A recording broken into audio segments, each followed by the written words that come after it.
All right, so we're taking home these pallet forks. I've got, I don't know where the last video left off, but staying. We're taking those for free. Those need some welding, some love, those forks that are back there. And these ones we'll take. And those are going to be ready to go. Gussets. He said to get some gussets, and I see exactly what he's talking about down there at the bottom with the pins.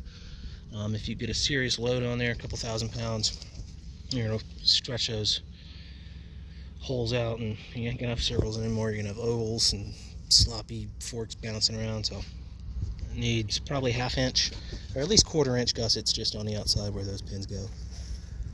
Other than that, it's a plan. Beautiful 7.3 turbo.